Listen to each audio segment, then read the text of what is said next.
Hey, what's up, everybody? Welcome back to News Dose, and we are now in the aftermath for the PlayStation 5 Pro announcement. And what should have probably been exciting has quickly turned into frustration for fans. You know, this quite honestly reminds me a lot of the PlayStation 3 launch back when they infamously suggested fans to work extra hours in order to earn the PlayStation 3. You know, they were known as arrogant Sony that generation, and for the first time in what felt like a very long time, they had to fight back to earn their reputation. I mean, that's quite ironic considering they wanted fans to earn the PlayStation 3, yet instead they had to earn their reputation. It's kind of interesting what happens when consumers make companies actually earn their loyalty. But, you know, here we are in 2024, and the PlayStation 5 Pro announcement, I'm not going to say is quite as bad as the PlayStation 3 launch, but what I will say is that the reaction is somewhat similar. It just comes off as, again, arrogant Sony. It feels like they're taking advantage of their loyal fan base. It feels like they're taking advantage of the economical situation, and they're almost using it as an excuse for this extremely high price tag. And it feels like they're taking advantage of their lack of competition. And that there is something that I really want to touch up on today, because as blasphemous as this might be, this is kind of what people have been asking for to a degree. Now, we will talk about some other things today. Make sure to stay tuned for all of that. This is still News Dose after all. But I want to go and dive right into this because there's a lot that I really need to get off my mind here. I said this yesterday, and my long-term viewers probably already know this, but I genuinely was interested in the PlayStation 5 Pro before its official announcement. But after seeing its just outrageous price tag, combined with the absolutely poor presentation that they put on display, I mean, this console is just so deflating on so many different levels. I mean, the first thing that really struck me odd about their presentation is that they only showed old games, most of which already really looks good on performance mode as is. Like, it didn't occur to Sony to actually maybe show, I don't know, newer games or a few games that might actually need a pro enhancement, like, I don't know, Final Fantasy Rebirth. That's a game that needs some kind of an improvement, but they didn't really show it there. So I don't really know what they were necessarily expecting to prove with this presentation, because if you look at the side-by-side shots that they showed, they are honestly the very definition of diminishing returns. You know, we don't really talk about that near enough as a game community, but one thing that I have noticed this generation is that there are fans out there that don't really feel like this generation has been a big jump up from the PlayStation 4 and the Xbox One outside of frame rate and load times. And that really is just simply because we are at that point of diminishing returns. And the PS5 Pro, I think, kind of accidentally showcased that. I mean, they were showing side-by-side pictures of trees in Spider-Man or backgrounds in Ratchet and Clank. You know, check this crowd out here. It's a little bit more clear. I mean, I've played both of those games, and I've never once thought that those specific things needs to be more clear. They already look good as is on the original PlayStation 5. It was just very unexciting examples to use to justify one of the most expensive consoles that we've ever seen. You would think that they would want to showcase something a little bit more exciting. You know, before the showcase, I predicted that they might show the upcoming Metal Gear Solid Delta. That would have probably been more interesting. You know, maybe they could have showcased Wukong. That game just released. Or they could have showcased Space Marine 2. That game's actually struggling on the PlayStation 5. Also a new release. But instead, we're seeing games that are 2, 3, 4 years old. I mean, I just don't understand what they were expecting to accomplish with this. And clearly, fans feel the same way. Over on the official YouTube presentation, as of this recording, that video has logged 162,000 dislikes. And it is still growing rapidly. I mean, I think that just kind of shows you how frustrated a large part of the community is. But as sad as this might be, this is the kind of situation that certain people online have been asking for. And I think you know the type of person that I'm talking about here. Now, I'm not going to use any names. We know who they are, but it's the people and the media who wants Xbox to leave the console market. Now, if you've been a part of my channel for any length of time, you might have heard me say this before. Competition breeds excellence. I 100% believe in this statement. I want Nintendo to do good. I want Xbox to do good, and I want PlayStation to do good. Because in order to be your best, you need to have an adversary that can push you to your limits. And I think that's one of the reasons that the PS360 generation was just so special. Back then, there was this heated competition between Sony and Xbox, and it really pushed them to make the best possible games that they could for consumers. Consumers are the ones that reaps the benefits when there's great competition. Sony had to raise their bar. They had to lower prices for the PlayStation 3, and they had to make excellent exclusives to really earn their fan base. And that proved to be a great thing for their future. But now here we are in 2024, and Sony has become this dominant leader once again. Now, certain people might cheer this on, and they might even cheer for Xbox going third party. A lot of people want that.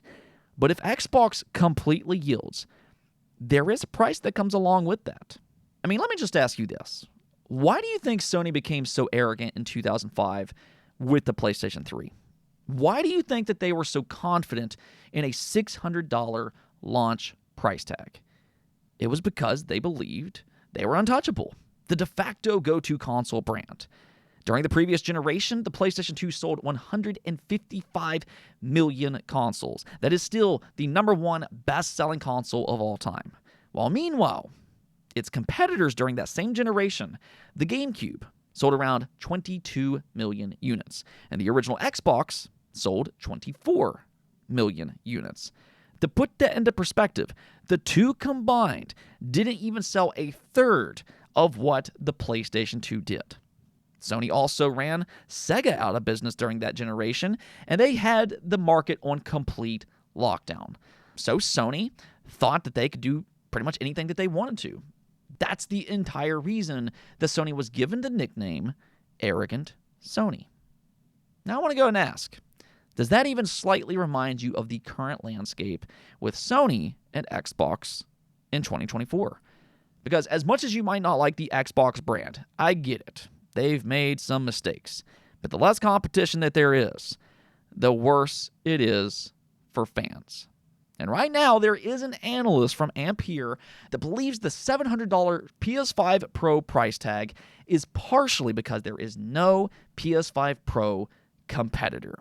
Xbox isn't working on one. So Sony can now be bold with their pricing. They will have the Pro market exclusively to themselves for probably at least 2 years. I mean, you can take that as you will, but I think this is kind of an example on why we should root for healthy competition in the gaming space. Because I'll tell you this right now, if Xbox bells out on consoles, if they completely bell out on exclusive games, then who knows what Sony will do with the PlayStation 6 and its price tag. Now, I mean, I like PlayStation games just as much as the next person. They make some of my favorite games. But keep in mind here, these companies are not our friends. They need competition to keep each other in check. Otherwise, things like this happens. Now, with that said, I still fully expect the PS5 Pro to sell out during its initial launch. I said that yesterday. And actually, we now have evidence that a lot of people are, in fact, prepping their pre-order already. This comes way of Amazon and Best Buy. The standalone PS5 disk drive is already sold out on both of those websites, and it's also in the top 10 best sellers on Amazon. Now, okay, how many was actually in stock in the first place? We really don't know that answer, but what this does tell us is that these are currently hot products right now, and that indicates that a lot of people are prepping for a PS5 Pro pre-order, which I don't think is necessarily super surprising. Even at $800, it's still a new console at the end of the day, and a lot of people will be willing to get that console. You know, they might have to trade in their current PlayStation 5 to make it a little bit more affordable, but a lot of people will be willing to do that, especially during the holiday period. So I think for the first few months, yes, the PS5 Pro might be difficult to get, but I'll also go ahead and say, if you are interested, do not fall for FOMO. Don't pay scalpers a premium price. Just kind of wait it out, because I think the PS5 Pro will be fairly easy to find come 2025. So just kind of wait a few months, and then after that, if you still want one, you can go and get it in early 2025. Okay, so let's go and talk about something other than the PS5 Pro, though, because we also got news from Konami about Metal Gear Solid. I just absolutely love the fact that they're giving this legendary franchise more attention right now. This is actually one of my all-time favorite franchises, and I really hope that this is just the beginning of more to come. I'd actually like to see a remake of the first game as well. Come on, Konami. Let's make that happen. But in the meantime, Konami has finally confirmed what we pretty much already expected anyways, and that is a Metal Gear Solid Volume 2 collection. You can see their statement here, which reads, "We called the first one Volume 1, so we are making a Volume 2. That much is for sure. We're also worried about how Volume 1 had a pretty rough launch with all the issues, so we're going to do everything we can not to repeat that, but we just have to ask for everyone to give us time." So they're not necessarily giving out specifics, but I think this comment is reassuring for two different reasons. One is just the fact that they confirmed it at all. Even though we had our suspicions, you really never 100% know these things until there's an actual confirmation.